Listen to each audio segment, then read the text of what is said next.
So this is about the content-aware fill feature, which, if I remember correctly, was introduced in Photoshop CS4, but now in this new version, we got a whole new workspace for the content-aware fill. So let me show you how it works. Normally what you need to do to start your content-aware fill, replacing unwanted details, is to make a selection. So I'm going to use the lasso tool and just very quickly, roughly, make a selection of this area here. So all of this I would like to remove, and I would like to keep the right side of this image empty. So if I go to the edit menu, the feature has now a separate option, so you don't have to go through the fill, which is here. You can directly access content-aware fill, which is quite handy, and you can of course assign a shortcut to it as well if you want.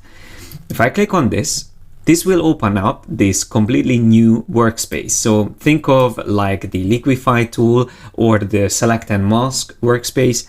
Now this feature has its own workspace as well, and there's two views that we get here. We have the image on the left, which will show us what is going to be sampled for the replacement, and on the right side we can see the result.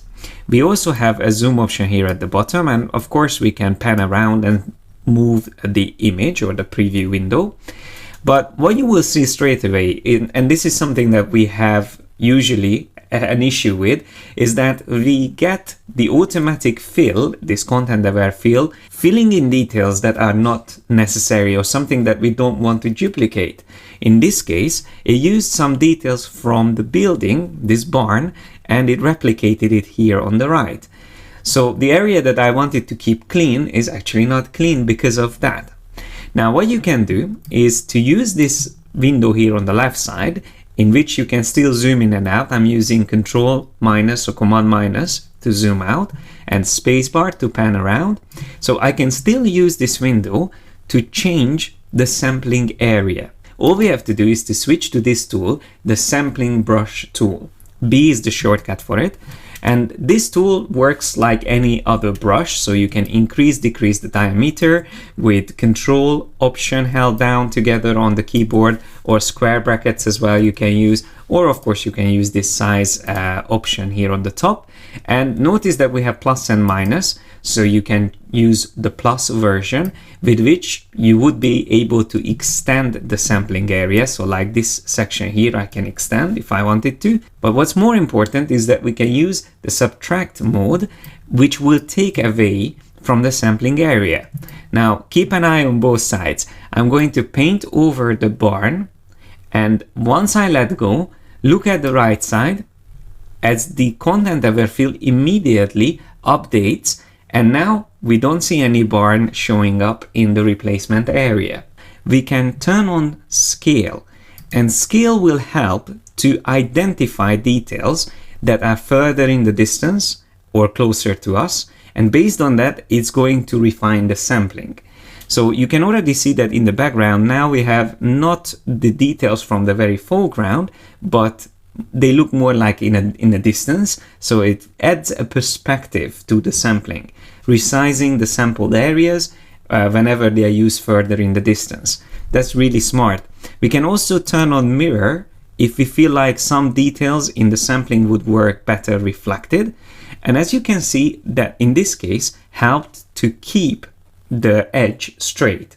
And then we also have two features, the color adaptation, which was available before as well. This is used by default, but you can increase its amount. So sometimes that can help to blend details together, especially if you have things that needs to go on like a strong color background. But what's completely new is a feature called rotation adaptation, which can help if you want your sampling to be rotating and following the direction of a certain detail. Now in this case that's not really necessary. I'll just show you. If I set it to full, we can see it's in full intensity. It tries to follow angles here as well, but I feel like without it, in this case, it created a better result.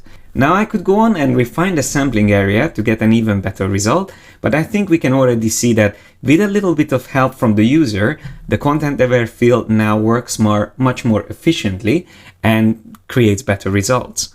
So one last thing I wanted to mention is that, which I really find useful, that you can also decide what you want to do with the result. So what you achieved can be used on the current layer, meaning that it's going to be a destructive change on the selected layer, or it can be created on a new layer, or it can also duplicate the whole layer and then have the result on the new layer while still keeping the original layer underneath. I prefer the new layer option, and that's the default. So let's see what happens if I click OK. As you can see, we still see the selection, but I just removed that, Command or Control D, and then we have a separate layer for the result.